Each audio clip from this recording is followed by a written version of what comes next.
بسم اللہ الرحمن الرحیم۔ السلام علیکم۔ عرب اردو ٹی وی میں خوش آمدید۔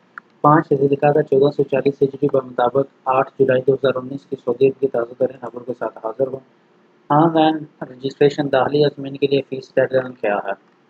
وزارت حج عمرہ نے اس سال حج کے خواہشمند مقیم غیر ملکیوں اور مقامی شہروں کو ہدایت کی ہے کہ جنہوں نے آن لائن رجسٹریشن کرا لی ہے وہ آئندہ 48 گھنٹوں میں فیس جمع کرا دیں، بصورت دیگر ان کی رجسٹریشن منظور ہو جائے گی۔ عربی روزنامہ خاص کے مطابق داخلی عازمین حج کے لیے وزارت حج کی جانب سے 190 کمپنیوں کو مخصوص کیا گیا ہے جن کے پیکیجز وزارت حج سے منظور شدہ ہیں۔ داخلی عازمین حج کے امور کی نگران کونسل کے رکن محمد سعد القرشی کا کہنا ہے کہ وہ عازمین حج جو اس سال فریضہ حج کی ادائیگی کے لیے آن لائن رجسٹر کرا چکے ہیں انہیں چاہیے کہ وہ اپنے پیکیج کے مطابق ادائیگی کر دیں تاکہ رجسٹریشن کی منظوری سے بچ سکیں۔ اس سال وزارت حج کی جانب سے داخلی عازمین حج کے لیے 2,03,000 کا کوٹا رکھا گیا ہے جو 190 کمپنیوں کے ذریعے فریضہ حج ادا کریں گے۔ اس ضمن میں وزارت حج نے اپنی ویب سائٹ پر بھی منظور کمپنیوں کی فہرست بھی جاری کر دی ہے۔ رکن کونسل نے مزید بتایا کہ عازمین حج کے ہمراہ جانے والے چھوٹے بچوں کے لیے بکنگ علیحدہ ہوگی جن کا پیکیج 2500 ریال فی بچہ مقررہ کیا گیا ہے۔ پیکیج شیرواں بچوں کے لیے ہے جنہیں نرسری کی ضرورت پڑتی ہے، جبکہ مخصوص بچوں کے لیے پیکیج 3000 ریال مقرر کیا گیا ہے جس کی رجسٹریشن کا آغاز جلد کیا جائے گا۔ واضح رہے مملکت میں غیر ملکیوں کے لیے بھی مقامی کمپنیوں کی خدمات حاصل کرنا لازمی ہے جو حج خدمات مہیا کرتی ہیں۔ اس ضمن میں وزارت حج کی جانب سے ایسی کمپنیوں کے خلاف سخت کارروائی کی جاتی ہے جو مقررہ قواعد کی خلاف ورزی کے مرتکب ہوتے ہیں۔ داخلی عازمین حج کو مقررہ سہولتیں فراہم نہ کرنے پر کمپنی کو بلیک لسٹ کر دیا جاتا ہے۔ اس سال وزارت حج نے عمرہ نے مملکت کی سطح پر 190 کمپنیوں کو داخلی عازمین حج کو خدمات فراہم کرنے کی اجازت دی ہے۔ وزارت کی منظوری سے کمپنیوں نے 6 پیکیجز جاری کیے ہیں۔ سب سے کم فی 3,447 ریال جبکہ سب سے قیمتی پیکیج 11,905 ریال مقرر کیا گیا ہے۔ سعودی عرب میں کرنسی فری پروگرام پٹرول اسٹیشنوں کو 1 ہفتے کی ڈیڈ لائن۔ مملکت کے وژن 2030 کو مد نظر رکھتے ہوئے کرنسی فری پروگرام پر آمد درآمد کو یقینی بنانے کے لیے وزارت بلدیات و دیہی ترقی کی جانب سے پٹرول اسٹیشنوں کو 1 ہفتے کی ڈیڈ لائن دے دی گئی ہے۔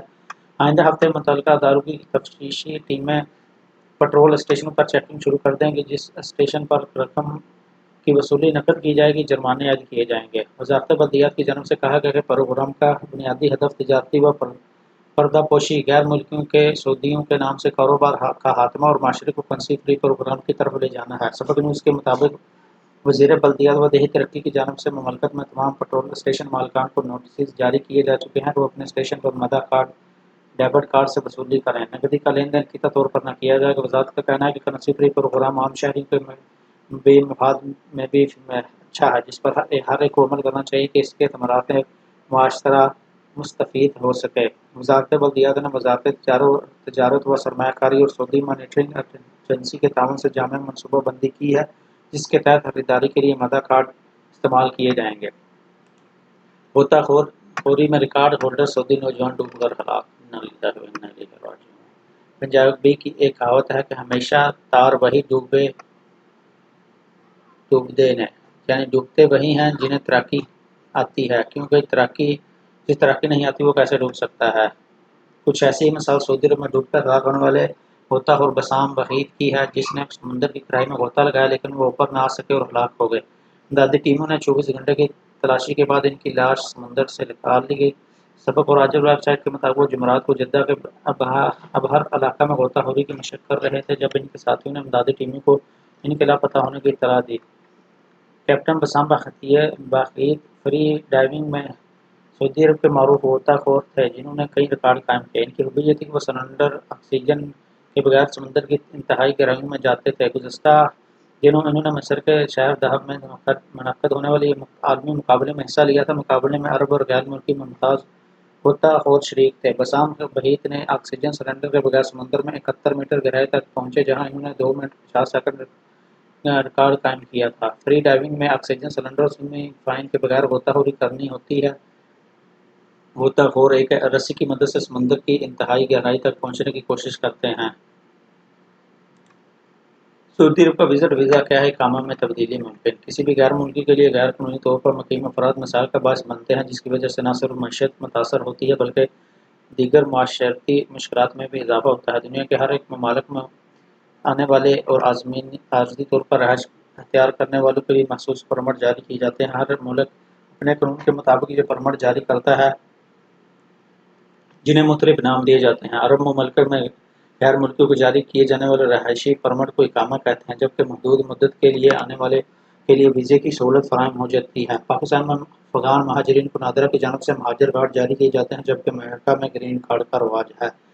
سعودی عرب میں غیر ملکیوں کے لیے اقامہ کی سہولت فراہم کی جاتی ہے۔ اس کے علاوہ وزٹ ویزا فیملی کے ممبران کے لیے جاری کیے جاتے ہیں۔ سعودی عرب میں دنیا بھر سے عمرہ اور حج پر ہر سال لاکھوں افراد آتے ہیں، جن کے لیے علیحدہ سسٹم بنایا گیا ہے۔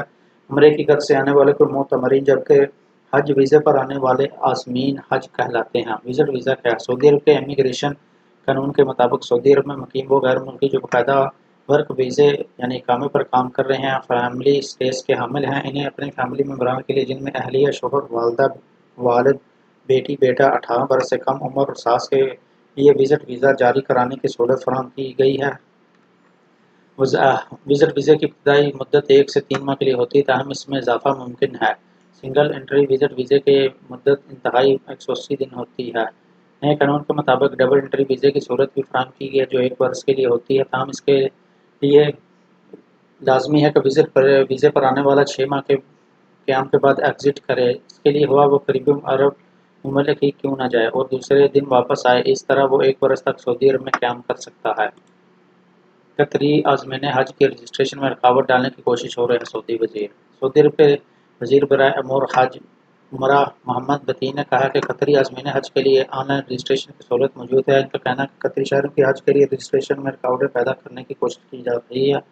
آنے والے دنوں میں سعودی وزارت حج اپنے حج پروگرام کی تفصیل بیان کریں گے۔ خیال ہے کہ گزشتہ مئی میں سعودی وزارت حج عمرہ کی طرف سے ایک بیان میں کہا گیا تھا کہ مملکت اللہ کے مہمانوں کی خدمت اور انہیں حج کے موقع پر ہر ممکن سہولت فراہم کرنے کے لیے اپنی ذمہ داریاں پوری کرے گی۔ بیان میں قطری شہریوں کی عمرہ کی ادائیگی کے لیے سعودی عرب آمد کا خیر مقدم کیا گیا۔ حالیہ سعودی عرب کی حکومت سے قطری عازمین حج کے لیے آن رجسٹریشن کی سہولت مہیا کی گئی تھی۔ حج کے موقع پر بھی قطری عازمین حج کی آن لائن رجسٹریشن کی سہولت موجود ہے۔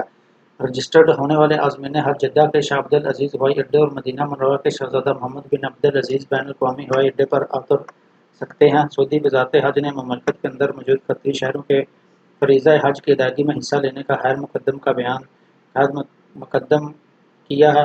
بیان میں کہا گیا ہے کہ وزارت حج اور دیگر تمام ادارے حج کے موقع پر حجاج کرام کی خدمت کے لیے خادم حرمین شریفین شاہ سلمان بن عبد العزیز اور ولی عہد شہزادہ محمد بن سلمان کی ہدایت پر عمل درآمد کیا جائے گا۔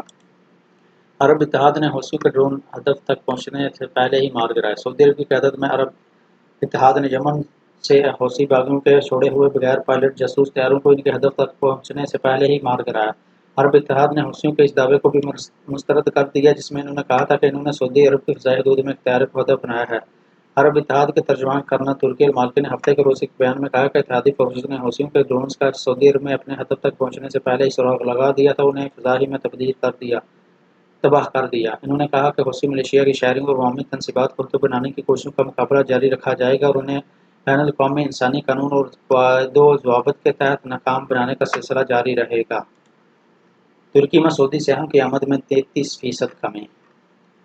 ترکی میں ہوٹلوں کے حوالے سے قائم کردہ ایک ویب سائٹ کی رپورٹ میں بتایا گیا ہے کہ گزشتہ 6 ماہ کے دوران سعودی عرب سیاحوں کی آمد میں قابل ذکر کمی آئی ہے۔ رپورٹ کے اعداد و شمار کے مطابق ترکی میں سعودی سیاحوں کی آمد میں 33.2% کمی ریکارڈ کی گئی ہے۔ گزشتہ برس کے پہلے 6 ماہ کے دوران سعودی عرب کے 1,82,699 سیاح ترکی آئے، جبکہ رواں سال اسی عرصے میں ترکی آنے والے سیاحوں کی تعداد 1,22,115 بتائی گئی ہے۔ رپورٹ کے مطابق ترکی میں سعودی سیاح چوتھے نمبر سے کم ہو کر 10ویں نمبر پر آ گئے۔ ترکی کے سرکاری اعداد و شمار کے مطابق عرب ممالک اور دوسرے ممالک کی جانب سے ترکی کی سیاحت میں غیر معمولی کمی آئی ہے۔ الباحہ موسم گرما میں سعودی اور خلیجی سیاحوں کی جنت۔ سعودی عرب کے پرفضا مقام الباحہ کو موسم گرما کے دوران نہ صرف مقامی بلکہ دیگر خلیجی ممالک کے سیاحوں کی جنت قرار دیا جاتا ہے۔ انواع اقسام کے پھول پر پھیلے لہلہاتے باغات، دروں، گھاٹیوں، پانی کے چشموں اور دیگر قدرتی مناظر فطرت کی بدولت سیاح الباحہ کی طرف کھینچے چلے آتے ہیں۔ حال ہی میں الباحہ میں ہونے والی مسرات بارش نے اس کی مسرت کو مزید 4 چاند لگا دیے۔ الباحہ سعودی عرب کے گرمائی سیاحتی مقامات میں سے ایک ہے۔ اس کی سیر و سیاحت کے لیے نہ صرف سعودی عرب کے اندر سے سیاح آتے ہیں بلکہ خلیج تعاون کونسل کے رکن ممالک کے شہری بھی بڑی تعداد میں یہاں پر رخ کرتے ہیں۔ الباحہ میں کئی ایک تاریخی مقامات موجود ہیں۔ یہاں پر آنے والوں کو قلعے، پرانی تہذیب و تمدن کی علامات، صدیوں پرانی بستیاں، وادیاں، نہریں، آبشاریں، جنگلات اور باغات، سب کچھ دیکھنے کو ملتا ہے۔ موسم گرما کی تعطیلات ہوتے ہی اندرونی اور بیرونی ملک سے سیاح البحر کا رخ کرتے ہیں۔ یہاں کا معتدل موسم، لوگوں کے پیشے، دستکاریاں اور عوامی فنون بھی سیاحوں کے لیے غیر معمولی کشش رکھتے ہیں۔ البحر صرف سیاحتی مقام ہی نہیں بلکہ قدیم تجارتی مرکز بھی ہے، جس میں موجود بعض بازار 300 سال پرانے ہیں۔ گرمی کے موسم میں باہر کے ہوٹل پر سیاحوں کا غیر معمولی رش رہتا ہے۔ قدرتی ضرورت سے بھرپور کئی جنگلات اور سیرگاہیں، گھاڑیوں کے درمیان قریب وادیاں، تہامہ کی پہاڑیوں کے دامن میں موجود وادیاں اور جنگلات میں جن میں رغدان جنگلات طور پر مشہور ہیں، سیاحوں کی توجہ کا مرکز بنے رہتے ہیں۔ تو ناظرین، یہ رہی سعودی عرب کے پچھلے 24 گھنٹوں کی اہم ترین خبریں۔ اگر آپ کو یہ ویڈیو پسند ہے تو اسے لائک کریں، دوستوں کے ساتھ شیئر کریں اور کمنٹ باکس میں اپنی قیمتی کا اظہار ضرور کریں۔ تو جاتے ہوئے چینل کو سبسکرائب کرتے ہوئے بیل آئیکن کو لازمی پریس کر لیں تاکہ ہر آنے والی ویڈیو آپ وقت پر دیکھ سکیں۔ تو ملتے ہیں اگلی ویڈیو میں، تب تک کے لیے مجھے اجازت دیجیے۔ اللہ حافظ۔ السلام علیکم ورحمۃ اللہ۔